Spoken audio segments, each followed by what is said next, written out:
গোলাঘাট জিলাৰ বৰপথাৰ নাহৰবাৰীত বেদান্ত গ্ৰুপৰ হৈ নৱৰসনা ট্ৰাষ্টৰ ভৰসা কাৰ্যসূচী। বেদান্ত গ্ৰুপৰ হৈ নৱৰসনা ট্ৰাষ্টে কিশোৰ-কিশোৰীসকলৰ মানসিক, শাৰীৰিক আৰু বৌদ্ধিক বিকাশৰ এলানি কাৰ্যসূচী লৈছে আৰু এই কাৰ্যসূচীৰ নাম হৈছে ভৰসা। গোলাঘাট জিলাৰ বৰপথাৰ নাহৰবাৰী এম.ই. স্কুলত শুকুৰবাৰে ভৰসা কাৰ্যসূচীৰ জৰিয়তে কিশোৰ-কিশোৰীসকলক বাল্য বিবাহ আৰু শিশু শ্ৰমিকৰ অসুবিধা অপৰাধী আদি সকলো বুজাই দিয়ে। উক্ত কাৰ্যসূচীত নাহৰবাৰী এম.ই. স্কুলৰ ছাত্ৰ-ছাত্ৰী, শিক্ষক-শিক্ষয়িত্ৰী, অভিভাৱক তথা স্থানীয় ৰাইজ উপস্থিত থাকে। আজি নাহৰবাৰী এম.ভি. স্কুলত বেদান্ত গ্ৰুপে যি ভৰসা অনুষ্ঠান আয়োজন কৰিলে তেখেতসকলক মই ধন্যবাদ জনাইছোঁ আৰু শিশুৰ সুৰক্ষাৰ ওপৰত বেদান্ত গ্ৰুপৰ সমূহ সদস্যই বিশেষকৈ দয়াল পাচনি ছাৰে যিখিনি বক্তব্য ৰাখিলে আমাৰ শিশুৰ সজাগতাৰ ওপৰত আমি যথেষ্ট ধন্য মানিছোঁ আৰু আমাৰ ছাত্ৰ ছাত্ৰীসকল উপকৃত হ'ব বুলি আশা কৰিছোঁ আৰু বেদান্ত গ্ৰুপৰ সমূহ কৰ্মকৰ্তাক ধন্যবাদ জনাইছোঁ।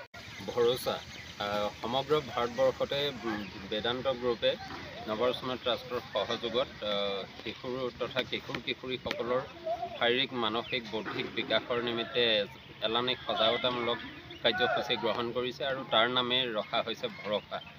আৰু এই ভৰসা কাৰ্যসূচী আমি সমগ্ৰ উত্তৰ পূৰ্বাঞ্চলৰ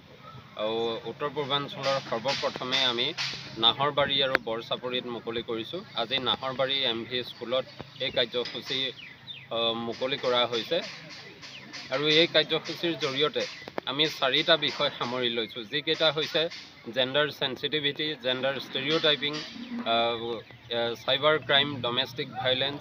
এই 4টা মূল বিষয়ক আমি আধাৰ হিচাপে লৈ এই ভৰসা কাৰ্যসূচী আমি সমগ্ৰ ভাৰতবৰ্ষত আগবঢ়াই নিবলৈ চেষ্টা কৰিছোঁ আৰু এই কাৰ্যসূচীৰ জৰিয়তে কিশোৰ-কিশোৰীসকলৰ আচলতে মানসিক আৰু বৌদ্ধিক বিকাশত যাতে তেওঁলোক আগবাঢ়ি যাব পাৰে, তেওঁলোকৰ যাতে এইবিলাক দিশত কোনো ধৰণে সমস্যাৰ সৃষ্টি নহয়, এই বিষয়ৰ ওপৰত অগ্ৰাধিকাৰ দি এই কাৰ্যসূচী আগবঢ়াই নিয়া হৈছে।